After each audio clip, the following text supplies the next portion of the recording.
A1 plus pentachlorure de phosphore égale donne B. Comme nous savons là-bas en tableau, A1 est un acide carboxylique. Donc, A1 est un acide carboxylique. A2 est un acide carboxylique. Cela signifie que notre composé A est un anhydride acide. Voilà. Puisque l'hydrolyse A, donc A1 et A2. Donc, l'hydrolyse de l'acide est un anhydride acide. Donc, acide plus acide carboxylique.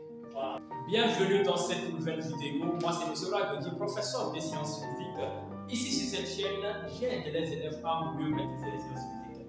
Aujourd'hui, nous allons traiter un exercice sur les acides carboxyliques, classe terminale.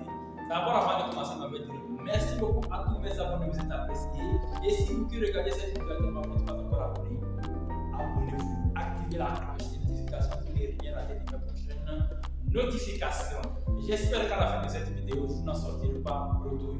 Sans tarder, commençons. Exercice. Un composé organique A de formule générale CXHYOZ possède la composition centésimale massique suivante. Pourcentage de C égale 40,91 et pourcentage de H égale 4,54. Petit 1. Trouvez la formule brute de A, sachant que sa masse molaire est égale à 4,8 g par mol.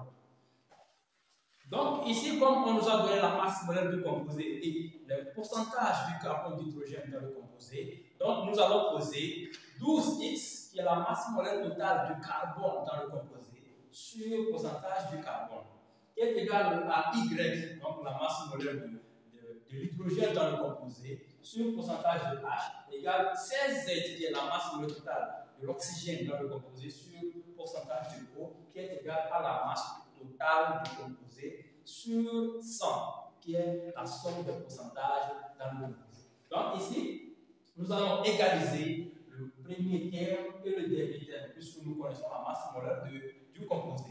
Donc ça fait 12x sur pourcentage de C est égal à la masse molaire totale sur 100. Donc en tirant x, nous avons x égale pourcentage de C fois la masse molaire du composé sur 1200. 1200, ça dit 100 fois 12, qui donne 1200. Donc, après remplacement et calcul, nous aurons x égale à 3. Donc, on a 3 atomes de carbone dans le composé. Donc, nous prenons maintenant ensuite y. Donc, nous allons égaliser y sur pourcentage de H et masse molaire de H sur 100. Donc, en les égalisant, nous avons y égale pourcentage de H fois masse molaire de A sur 100. Donc, en tirant y en remplaçant les données, nous allons avoir y égale 4. Maintenant, on prend z. Donc, on fait pareil. Donc, nous allons trouver z égale pourcentage de O sur fois masse molaire de A sur 16 000. Donc, 1600 pour moi. Donc, 1600 là, ça dit 100 fois 16. Donc, après remplacement, donc ici, nous ne connaissons pas le pourcentage de O. Donc, on doit devoir le déterminer d'abord. Donc, nous savons que dans un composé organique, ou bien dans un composé en général, la somme des pourcentages de chaque élément dans le composé est égale à 100. Ça doit donner 100%.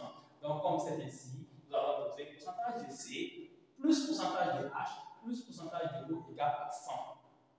Donc, nous allons tirer notre pourcentage de O. Donc, pourcentage de O égale à 100 moins. Donc, on doit balancer le pourcentage de H de l'autre côté, le pourcentage de C aussi de l'autre côté. Nous allons avoir le pourcentage de O est égal à 100 moins le pourcentage de C plus le pourcentage de H. Donc, après calcul, nous aurons le pourcentage de O est égal à 54,55%. Maintenant, nous allons retourner au niveau de notre formule de Z. Donc, Z égale pourcentage de O qui est égal à 54,55 fois masse molaire de A du composé qui est 4,8 g par mol sur 1600. Donc, après calcul, nous aurons Z égale à 3. Donc, en conclusion, nous allons avoir la formule de A qui est égale à C3H4O3. Voilà. Ça, c'est la formule de notre composé. Maintenant, petit 2. Au petit 2, on nous dit l'hydrolyse de A donne deux composés organiques A1 et A2. On sépare A1 et A2 par une méthode appropriée. Afin d'identifier A1 et A2, on réalise les expériences ci-après. Premier tiret, on fait réagir sur A1 du pentachlorure de phosphore on obtient un composé organique B de masse molaire Mb égale 64,5 grammes par mol. Donc, ici, on fait réagir, ou bien on hydrolyse A et on obtient A1 et A2. On fait réagir A1 avec du pentachlorure de phosphore et on a B. Donc, la masse molaire de B ici est égale à 64,5 grammes par mol. Voilà. Maintenant, au niveau de la deuxième expérience, on dit on fait réagir sur A2 une solution concentrée d'ammoniac et on chauffe. On obtient un composé organique C. Quelques gouttes de BBT additionnées à A2 donnent une couleur jaune. Voilà. Ici, donc, A2 plus ammoniac donne C. Voilà. Quelques gouttes de BBT agies sur A2 donnent une couleur jaune. Donc, cela signifie que notre composé A2 est un acide. Attendons, au niveau de la question petit a, on nous dit quelles sont les fonctions chimiques des composés A, A1, A2, B et C. Voilà. Donc, ici, nous savons que B, A2 plus BBT donne une couleur jaune. Voilà. A2 plus ammoniac donne un composé C. A2 est un acide carboxylique. On retourne au niveau de la première expérience où on nous dit que A1 plus pentachlorure de phosphore égale donne B. Donc nous savons là-bas en même temps que A1 est un acide carboxylique. Donc A1 est un acide carboxylique, A2 est un acide carboxylique, cela signifie que notre composé A est un anhydride d'acide. Voilà. Puisque l'hydrolyse de A donne A1 et A2. Donc l'hydrolyse d'un anhydride d'acide donne acide plus acide, deux acides carboxyliques. Voilà. Donc c'est pourquoi ici A est un anhydride d'acide. C. Donc un acide carboxylique plus ammoniac, ça donne une amide non substituée. Donc c'est ça ici. B. On nous a dit que acide plus pentachlorure de phosphore donne chlorure d'acide. Merci beaucoup. Maintenant, au niveau de la question petit b, on nous demande de donner ou bien de déterminer les formules semi-développées de A1, A2, A et C. Donc, les formules semi-développées de A1, A2, A et C. Comme ici, nous savons que A1 donne plus pentachlorure de phosphore donne B. Donc, comme on connaît la masse molaire de B, qui est le chlorure d'acide, nous allons passer par la formule de B pour déduire les autres formules semi-développées. Ici, nous savons que la formule semi-développée d'un acide d'un chlorure d'acide autant pour moi est égale à R-COCl. Donc, ça fait la masse molaire de B égale masse molaire de R plus masse molaire de C qui est 12, plus masse molaire de O qui est 16, plus masse molaire de Cl qui est 35,5. Donc, ici, après calcul, nous aurons MR, la masse molaire de R, est égale à la masse molaire de B. On balance tout ça de l'autre côté, donc ça devient moins 63,4. Donc, ça donne 63,4. Donc, après calcul, nous aurons la masse molaire de R est égale à 1. Donc, comme la masse molaire est égale à 1, donc nous savons maintenant qu'il s'agit de l'hydrogène, atome hydrogène. Donc, comme R égale H, donc B n'est rien d'autre que H direct, ou bien H2O, COCl. Donc, la formule vient de quoi? La formule semi-développée de B. Donc, maintenant, nous allons déduire la formule semi-développée de A1. Donc, comme B est issu de A1, donc, forcément, A1 égale HCOOH, comme la formule semi-développée. Donc, comme A1 n'a qu'un seul atome de carbone et que A1 est issu de A, alors A2 n'a que deux atomes de carbone. Donc, comme ça, deux atomes de carbone et que A2 est un acide carboxylique, alors A2 égale CH3CH3-COOH. Voilà, on devient en même temps la formule de A qui est HCOOCOCH3. Voilà. Maintenant, C est une amide non substituée et il est issu de A2. Donc, comme A2 n'a que deux atomes de carbone, alors notre amide C doit avoir deux atomes de carbone aussi. Donc, CH3, il reste ONH2. Au petit c maintenant, on nous demande d'écrire les équations des réactions. Ici, nous avons que notre A est un anhydride d'acide qu'on hydrolyse. Donc, l'hydrolyse d'un anhydride d'acide donne deux acides A1 et A2. Donc, A plus l'eau donne A1 et A2.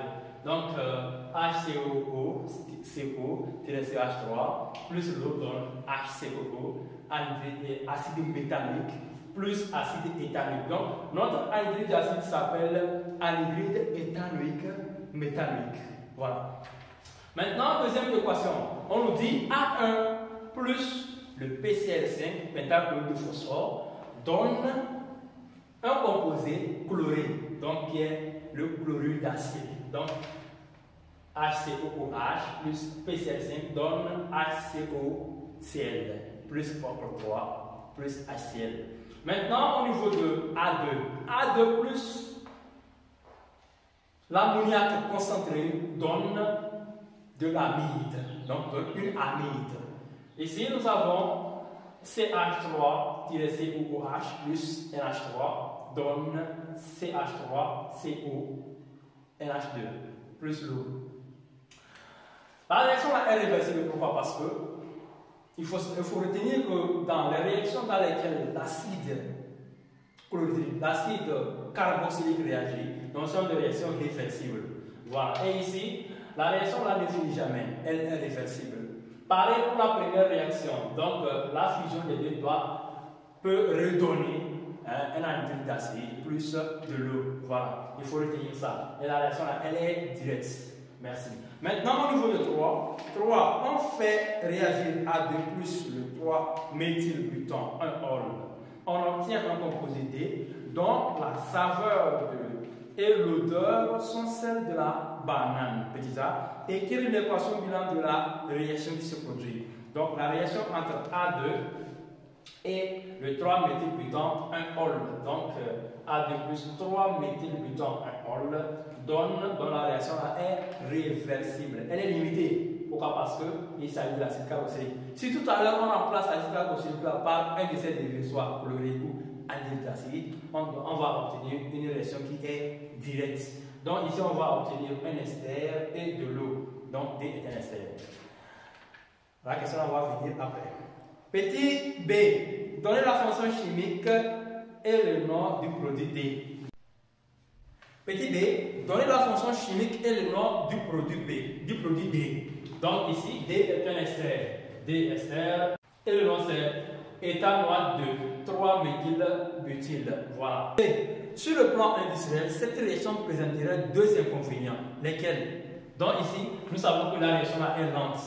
Sur le plan industriel, ça ne permet pas de produire vite, assez rapidement l'ester. Voilà, donc elle est lente. Elle est limitée, c'est-à-dire qu'elle ne finit jamais. Une réaction qui ne finit jamais, ça présente en même temps les inconvénients sur le plan industriel. Donc voilà, donc lente et limitée. Maintenant, 4. Afin d'éviter ces inconvénients, il est possible de synthétiser le composé D en remplaçant l'un des réactifs par un dérivé chloré plus efficace. Petit a, écrire la formule semi-développée de ces dérivés chlorés. Comme nous savons que l'acide c'est CH3, il est COOH. Donc on synthétise maintenant notre dérivé à base de l'acide éthanoïque. Donc on a le chlorure d'éthanoïde. Donc il faut 2 atomes de carbone. Voilà. Maintenant, au petit b, écrire l'équation bilan de cette réaction. Équation bilan de la réaction. Voilà, on remplace l'acide carboxylique par son dérivé chloré, plus toujours notre 3-méthylbutyl, ou bien butan 1-ol. Voilà, donc on obtient toujours le même ester, plus maintenant HCl. HCl est obtenu en soutirant le chlore ici et le H ici, donc chlore H, donc pour obtenir notre acide chlorhydrique. Merci d'avoir regardé cette vidéo jusqu'à la fin. Si vous n'êtes pas encore abonné, abonnez-vous, activez la cloche de notification pour ne rien rater de mes prochaines notifications.